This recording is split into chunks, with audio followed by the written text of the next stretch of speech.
નમસ્કાર મિત્રો, બીઆર વરિયા ચેનલમાં સ્વાગત છે. મિત્રો, રવિવારે આપણે આવે છે સન્ડે કોમેન્ટ બોક્સનો વિડિયો. તો સન્ડે કોમેન્ટ બોક્સના 171માં એપિસોડમાં સ્વાગત છે કે જ્યાં તમે જે સવાલ પૂછેલા હશે એમના જવાબ આપવાની જરૂર ટ્રાય કરીશ. એની પહેલા જો ચેનલ સારી લાગતી હોય તો જરૂરથી સબસ્ક્રાઇબ કરી લેજો અને નીચે તમને ટેલિગ્રામ ચેનલની લિંક મળી જશે. ટેલિગ્રામમાં જોડી દેજો. નાની મોટી ભરતીને રિલેટેડ અપડેટ ત્યાં મળતી રહે છે એટલા માટે. તો ચાલો જોઈએ કેવા સવાલ છે અને કેવા જવાબ છે. તો પેલો સવાલ છે એ યોગેશ કુમાર પૌવા લખે છે કે સર, મને 11-12 માં ગ્રાન્ટેડમાં મળશે પણ મારે 9-10 માં સરકારીમાં જવું છે તો શું કરું? Please answer. મારા સેકન્ડરીમાં 137.5 માર્ક્સ છે અને ઇંગ્લિશ વિષય છે, એસીબીસી કેટેગરી છે અને હાયર સેકન્ડરીમાં 121 માર્ક્સ છે. મેં 11-12 માં બંનેમાં બધી જ શાળા પસંદ કરી છે. તો પેલી જ વસ્તુ છે ને, એક રીતે સારી બાબત એ છે કે તમારે 11-12 ગ્રાન્ટેડમાં મળે એમ છે પણ તમારે જવું છે 9-10 સરકારીમાં. તો જો એક જ વસ્તુ તમને કહી શકું એ જ સૌથી વધારે બેટર છે. તો જો તમારે 9-10 માં જવું હોય તો 11-12 ની કોઈ પણ શાળા પસંદગીની પ્રોસેસમાં તમે ભાગ જ ન લ્યો. સિમ્પલ વસ્તુ આ પેલો પોઈન્ટ છે. બીજો પોઈન્ટ એ કે તમને કન્ફર્મ જ છે કે તમને 9-10 માં મળે એમ છે જ તે, તો જ 11-12 ની પ્રોસેસમાં ભાગ નહીં લેતા, નહીં તો તમે બંને બાજુથી છે હાથ ધોઈ બેસશો. એટલે બેટર છે કે તમારી તક તમને લાગે એમ છે કે મને મળે એમ જ છે સરકારીની અંદર જ તે, અને એ પણ 9-10 માં, તો જ તમે છે આ બધી જ પ્રોસેસમાં ભાગ નહીં લો. અને વધુમાં તમે શાળા પસંદગીની પ્રોસેસમાં બધી શાળા પસંદ કરી લીધી છે તો એનો કોઈ મતલબ ન રહે. તો 11-12 ની શાળા પસંદગી બધી કરેલી છે તો એમાં પણ તમને છે શાળા ફાળવણી કરવામાં આવશે. હજી પણ આમાં એક ઓપ્શન બની શકે કે ચાલો તમે કા પછી બધી શાળાઓ હજી સમય છે તો એને પછી જો કે લોક થઈ ગયું છે એ પણ નહીં થઈ શકે. તો હવે એક આગળ જતા એક જ ઓપ્શન આવે છે કે શાળા પસંદગી થયા બાદ તમને શાળા ફાળવણી કરવામાં આવશે. તો શાળા ફાળવણી થયા બાદ એ જે તે શાળામાં તમે હાજર ના થાવ. બાંહેધરી પત્ર કદાચ લખાવે એવું કંઈક હોય તો લખી દેજો, જેથી કોઈ ઇશ્યુ આવે નહીં ને જગ્યા ખાલી રહે અને કોઈ બીજા ઉમેદવારોને મળે વેટિંગમાં કે કોઈ બીજી રીતે, જેથી તમે છે 9-10 માં જઈ શકો. આ એક ઇશ્યુ મતલબ આ એક પ્રોબ્લેમ રસ્તો થઈ શકે આ બાબતને લઈને.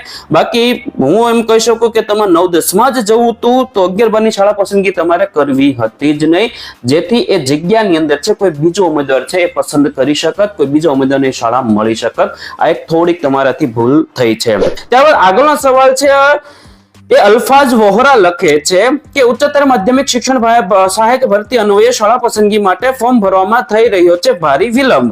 સર્વર નથી ચાલતું, પ્લીઝ સોલ્વ ઇટ. જો સિમ્પલ વસ્તુ છે, સરકારી ઉચ્ચતર માધ્યમિક અને ગ્રાન્ટેડ ઉચ્ચતર માધ્યમિકની ભરતીની પ્રોસેસની અંતર્ગત છે એ વેબસાઇટ છે એ વ્યવસ્થિત ચાલતી હતી નહીં. સરકારી શાળાઓની ભરતી પ્રોસેસ એટલે કે શાળા સિલેક્શનમાં છે કોઈ ખાસ ઇશ્યુ હતો નહીં, એ સ્મૂથલી છે થઈ જતું હતું. ઇશ્યુ આવતો હતો ગ્રાન્ટેડ શાળાઓની શાળા પસંદગી માટેની પ્રોસેસમાં. તો એની અંદર છે ઘણા ખરા એરર આવતા હતા. કા શાળાઓ પસંદ થતી હતી નહીં, કા એક જિલ્લો કર્યા પછી બીજો કરો તો થતો હતો નહીં, સેવ થતું હતું નહીં, છેલ્લે ઉપ્સ સમથિંગ વેન્ટ રોંગ આ ટાઈપનું ઓપ્શન આવી જતું હતું. મતલબ ઘણી ખરી એરર આવતી હતી. તો એ એરરો બધી છે એ ઓલમોસ્ટ આજના દિવસે જસ્ટ આ વિડીયો જે શૂટ થાય છે તો આ વિડીયોના શૂટના સમય પહેલા જ એ છે એરર બધી સોલ્વ કરી દેવામાં આવેલી છે. અને હવે તમારી વેબસાઇટ જે કાંઈ પણ છે એ નોર્મલી સ્મૂથલી ચાલે છે. એ તમે આરામથી ફોર્મ ભરી શકો છો. તમને મતલબ એમાં કોઈ મેજર ઇશ્યુ રહેલો હાલ નથી અત્યાર પૂરતી. છતાં બી કોઈ એવો મેજર ઇશ્યુ આવતા હોય તો તમને છે ટેલિગ્રામ ચેનલની અંદર છે એક ટેકનિકલ માટેનું એક ગ્રુપ છે, એની લિંક મળી જશે. ટેકનિકલ માટેના ગ્રુપમાં તમે જોડાઈ જજો. ટેકનિકલ રિલેટેડ ભરતી મતલબ કે ટેકનિકલ બાબતની જેટલી પણ સમસ્યાઓ હોય છે એ ગ્રુપમાં તમને એનું સમાધાન મળી જતું હોય છે. ત્યારબાદ આગળનો સવાલ છે એમ ચૌધરી લખે છે કે હું ગ્રાન્ટેડ માધ્યમિકમાં જોબ કરું છું. હાયર સેકન્ડરીમાં ગવર્મેન્ટ અને ગ્રાન્ટેડ બંનેની સ્કૂલ સિલેક્ટ કરી છે. જો બંનેમાં મળે અને હું ગવર્મેન્ટમાં હાજર થાવ તો મારે ગ્રાન્ટેડમાં હાજર ના થવાય તો 2 લાખનો બોન્ડ ભરવો પડે. તો જો આ સિચ્યુએશનમાં છે ને થોડીક આઉટ જેવી વસ્તુ થઈ જાય, કેમ કે તમે બંનેની શાળા પસંદગી કરો છો, તમે ઓલરેડી જોબ કરો છો, તો ઓલરેડી જોબ વાળા માટે 2 લાખનો દંડની વાત કરેલી છે. તમને શાળા ફાળવણી થઈ ગયા બાદ શાળામાં હાજર થતા નથી તો એવા સંજોગોમાં હવે આ પ્રોબ્લેમ એવો થશે કે તમે બંનેની શાળા પસંદગી કરો છો, ગવર્મેન્ટ અને ગ્રાન્ટેડ બંનેમાં તમને શાળા પસંદગીમાં શાળા ફાળવણી કરવામાં આવે છે. તમે કોઈ પણ એક જગ્યાએ હાજર થાવ છો તો બીજી જગ્યાએ તમે હાજર થવાના નથી. અને ટેકનિકલ રીતે જોવા જઈએ તો શાળામાં હાજર થયા નથી તો 2 લાખનો બોન્ડ ભરવો પડશે. આ ટેકનિકલી વાત કરું છું. બાકી ડિટેલમાં અંદર ઉતરીને છો તો VSK માં એક વખત તમે રજૂઆત કરીને જાણી જો તો ખ્યાલ આવે કે આમાં એક્ઝેક્ટ શું થઈ શકે. પણ મારા મત અનુસાર તમને એક વસ્તુ કહી શકું, તમારે જવું જ છે સરકારીની અંદર જ જવું છે તો સરકારીમાં વધારે શાળા પસંદગી આપજો, અને ગ્રાન્ટેડમાં તમારે જવું જ નથી તો ગ્રાન્ટેડમાં લિમિટેડ શાળા પસંદગી આપજો. મતલબ કે કે 2 કે 3 કે 5 એ ટાઈપની શાળા પસંદગી આપજો, જેથી એમાં મળવાની સંભાવના થોડીક ઓછી થઈ જાય, જ્યારે ગવર્મેન્ટમાં મળવાની સંભાવના વધી જાય. એટલે એવી બાબતોમાં શું થાય છે કે ગવર્મેન્ટમાં તમને મળશે તો સીધા તમે ગવર્મેન્ટમાં જતા જ રહેશો, કારણ કે ગવર્મેન્ટ છે, અને 2 લાખના દંડથી પણ બચી શકશો. પણ મેં કીધું એ મુજબ બંનેમાં તમને મળે એવી સંભાવના હોય ને એવા સંજોગોમાં શું કરવું એ બાબતે તમે છે એ ભરતી સમિતિ બોર્ડની મુલાકાત જ લઈ શકો છો, અથવા તો કોન્ટેક્ટ કરીને વાત કરી શકો છો. ત્યારબાદ આગળનો સવાલ છે એ બેલા ભસ્તાના લખે છે, સોરી નામમાં કઈ મિસ્ટેક હોય તો. એક સવાલ, ટોટલ 3 સવાલ છે. એક, સર 11-12 ગવર્મેન્ટમાં બાયોલોજી સબ્જેક્ટમાં ટોટલ સીટ 59 છે, તો સ્કૂલ સિલેક્શનમાં અમુક લોકોને 57 સીટ બતાવે છે, તો અમુકને બધી જ 59 સીટ્સ બતાવે છે, આવું કેમ હશે? બીજું, સેમ ઈડબ્લ્યુએસ કેટેગરી હોય તો પણ સ્કૂલ ડિફરન્ટ બતાવે છે, ટેકનિકલમાં કોન્ટેક્ટ કરવા ટ્રાય કર્યો બટ સ્વિચ ઓફ આવે છે. ત્રીજું, ગવર્મેન્ટમાં બધી જ સ્કૂલ સીટ્સ કેમ બતાવે છે, જે કેટેગરી હોય તે, અને જનરલી જ સીટ બતાવવી જોઈએ, સીટ્સ હોવી જોઈએ ને. તો પહેલી વાત કરવામાં આવે કે બીજા પ્રશ્નની વાત કરવામાં આવે તો જો કોઈ પણ કેટેગરી હોય છે કે કોઈ પણ હોય છે એ ટોટલ જગ્યા હોય છે, ઘણી વખત ઉમેદવારો છે ટોટલ જગ્યાની સામે ઓછી જગ્યાઓ બતાવતા હોય છે સિલેક્શન માટે. તો આના માટે છે સંભવિત રીઝન છે એ રિઝર્વેશન બાબતના હોઈ શકે છે, એટલે કે ફિમેલ રિઝર્વેશન બાબતનું હોઈ શકે છે, પીએચની કેટેગરીની જગ્યાઓ હોય છે એના માટે સ્પેશિયલ જગ્યાઓ રહેતી હોય છે, અલગ હોય છે. તો આ બધા સંજોગોની અંદર છે એ ઓવરઓલ કુલ જગ્યાઓ તો 50-60 જેટલી હોય છે, પણ તમને બતાવે છે 45, 50, 44, 48 એ ટાઈપની બતાવતા હોય, કેમ કે બાકીની 2, 5, 7, 8 જગ્યાઓ જે હોય છે એ ફિમેલ માટેની સ્પેશિયલ જગ્યાઓ હોય છે, અથવા તો પીએચ માટેની જગ્યા હોય છે. ખ્યાલ આવી ગયો? તો આ રીતનું બની શકતું હોય છે. અને રહી વાત ત્રીજા સવાલની, તો ગવર્મેન્ટ શાળાઓની અંદર છે એ રોસ્ટર, મેં ઘણી વખત કીધેલું છે મુજબ, રોસ્ટર છે એ જિલ્લા કક્ષાએ નિભાવાતું હોય છે, શાળા કક્ષાનું રોસ્ટર હોતું નથી. એ શાળાઓમાં ભરતી થઈ ગયા બાદ એ રોસ્ટર છે સેટઅપ નક્કી થઈને પછી ફાઇનલ થઈ જતું હોય છે. ગ્રાન્ટેડમાં કેવું હોય છે, ગ્રાન્ટેડમાં જે તે શાળાઓની અંદર છે એ રોસ્ટર હોય છે, એટલે કે જે તે શાળાની કઈ જગ્યા ખાલી છે ઓટોમેટિક ખ્યાલ આવે છે, એના રોસ્ટર એ રીતના હોય છે. જ્યારે સરકારીમાં એ રીતના નથી હોતું, એનું ત્યારબાદ જિલ્લા લેવલે છે એ નક્કી થઈ જતું હોય છે, એટલા માટે તમને છે ગવર્મેન્ટમાં બધી જ સીટ બતાવે છે. ત્યારબાદ આગળનો સવાલ છે, અંકિતા પરમાર લખે છે કે 9-10 નું અંદાજે ક્યારે શરૂ થશે? 11-12 નું પૂરું થશે પછી 9-10 નું શરૂ થશે. અંદાજ લગાવવો મુશ્કેલ છે.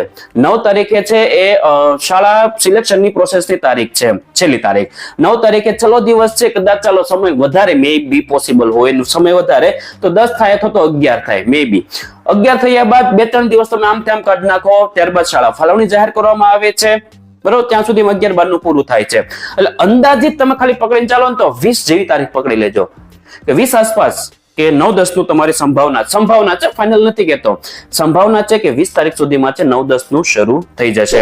ત્યારબાદ આગળનો સવાલ છે, પ્રફુલ કુમાર મકવાણા લખે છે કે પ્લીઝ સર રિપ્લાય આપજો, સ્કૂલ સિલેક્શનમાં ડિસ્ટ્રિક્ટ પ્રમાણે શાળાઓ પસંદ કરવી પડે કે પછી ગમે તે શાળા પસંદ કરી શકાય?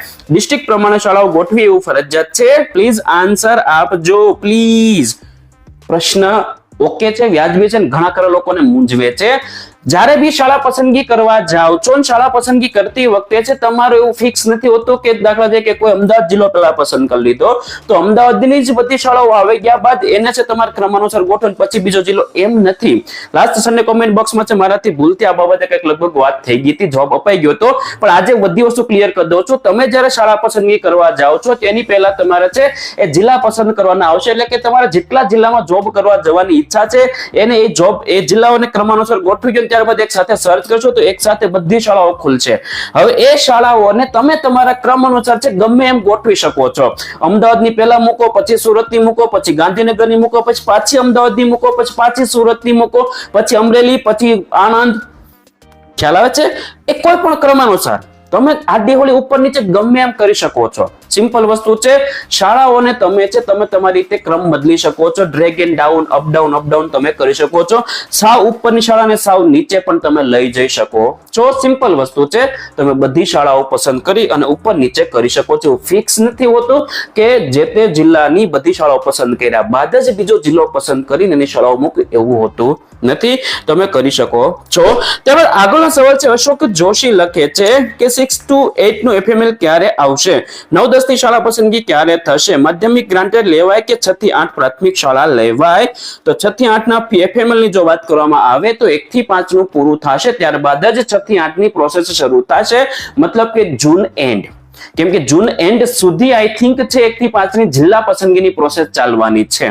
તો જૂન એન્ડ સુધીમાં 1 થી 5 નું પૂરું થશે અને ત્યારબાદ જ તમારું છે 6 થી 8 નું શરૂ થવાની સંભાવના છે, એટલે કે જુલાઈ પકડી લેજો.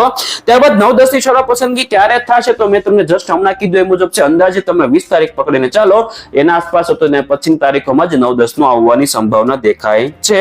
ત્યારબાદ માધ્યમિક ગ્રાન્ટેડ લેવાય કે 6 થી 8 પ્રાથમિક શાળા લેવાય, તો આ તો વસ્તુ છે તમારા ઉપર ડિપેન્ડ કરે છે કે તમારે પે સ્કેલ કેટલો લેવો છે. માધ્યમિક લેશો તો પે સ્કેલ વધારે મળશે, પ્રાથમિક લેશો તો પે સ્કેલ ઓછો મળશે. બીજી વસ્તુ, શાળા તમને ક્યાં મળે છે એ પણ અગત્યની વસ્તુ બની જતી હોય છે. તમને વતન પ્રેમ હોય ને વતનમાં જ 6 થી 8 મળતો હોય તો એ લઈ લેવાય, વતન પ્રેમ હોય ને વતનમાં જ ગ્રાન્ટેડ મળતો હોય તો પણ એ લઈ લેવાય, અને દૂર જવાની ઈચ્છા હોય ને દૂર જવું ગમતું હોય મારી જેમ તો સિમ્પલ ઓછો તો તમે ગમે લઈ લો, ચાલી જતું હોય છે. પણ પોસિબિલિટી એવી તમને કહું કે માધ્યમિક લો, પે સ્કેલ બાબતમાં વાત કરું છું કે પે સ્કેલ બાબતે છે તમે માધ્યમિક લો તો વધુ સારું છે 6 થી 8 કરતા.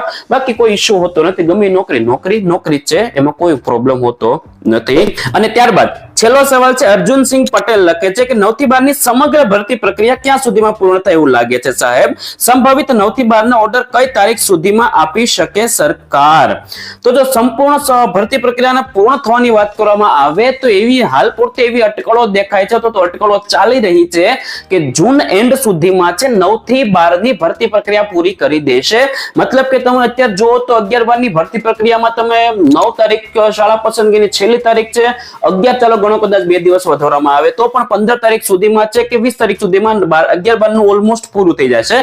ત્યારબાદ જો 20 તારીખ થી એ લોકો શરૂ કરે 9-10 ની પ્રોસેસ નું, તો 9-10 ની છે એ 20 તારીખ કે 21 તારીખ આસપાસ કદાચ જાહેર કરી દે તો 3 જ દિવસે તમને શાળા પસંદગી ના અપાય છે તો 24-25 થઈ ગઈ છે, અને બાકીના 2-5 દિવસમાં છે શાળા ફાળવણી જાહેર કરી દે તો જૂન એન્ડ સુધીમાં છે એ શાળા ફાળવણી સુધીનું કામ તો પૂરું થવાની શક્યતા દેખાય છે. એટલે હાલ જોવા જઈએ તો જુલાઈમાં ઓર્ડર મળવાની શક્યતા દેખાય છે. આમે જૂન એન્ડ સુધીમાં તો આચારસંહિતા છે તો તમને ઓર્ડર પણ મળવાની શક્યતા એમાં રહેલી છે જ નહીં, તો ઓર્ડર તો જુલાઈમાં જ મળશે. તો સિમ્પલ વસ્તુ છે કે જુલાઈ સુધીમાં તમારી છે ભરતી પ્રક્રિયા પૂરી થઈ શકે છે. અને તમને જે કહી દીધું મુજબ 9 થી 12 ના ઓર્ડર કઈ તારીખ સુધીમાં આપી શકે છે, તારીખનો હાલ ફિક્સ ન કહી શકે, કેમ કે તારીખ છે બદલતી રહેતી હોય છે. હાલ કોઈ આ તારીખ નક્કી કરી છે, પછી કોઈ સંજોગ અનુસાર છે બીજી તારીખ પણ આવી જાય, બની શકે. એટલે જુલાઈમાં તમે છે ગણતરી પકડીને ચાલો કે જુલાઈની કોઈ તારીખોમાં છે, અથવા તો ઓગસ્ટ પણ પકડી, કારણ કે એના પછી ઓગસ્ટ મહિનો છે, 15મી ઓગસ્ટ આવે છે. તો આ બધા સંજોગો જોવાતા હોય છે, આ બધી સિચ્યુએશન જોવાતી હોય છે. તો આ બધા પ્રમાણે વાત કરું તો જુલાઈ ઓગસ્ટમાં તમે છે એ હાજર થવા બાબતની પ્રોસેસની મતલબ ગણતરી પકડી શકો છો. ફિક્સ નથી, આ એક અંદાજ લગાવું છું કે આ જે પ્રોસેસ ચાલે છે, જે તારીખો જે નજીક આવે છે એના આધારે છે એક અંદાજ લગાવવાની કોશિશ કરું છું. તો બસ મિત્રો, આજ બધા સવાલ હતા આપણા આજના વિડીયોની અંદર. આશા રાખું છું કે સવાલ થકી જવાબ મળી ગયા હશે. તો વિડીયોને લાઈક કરી દેજો, બીજા મિત્રો સુધી પહોંચે માટે વિડીયોને શેર જરૂર કરી દેજો, અને આવી જ માહિતી માટે, આવા જ કન્ટેન્ટ માટે મારી ચેનલ સબસ્ક્રાઇબ કરવાનું ભૂલતા નહીં. તો બસ મિત્રો, ત્યાં સુધી આવજો. ધન્યવાદ.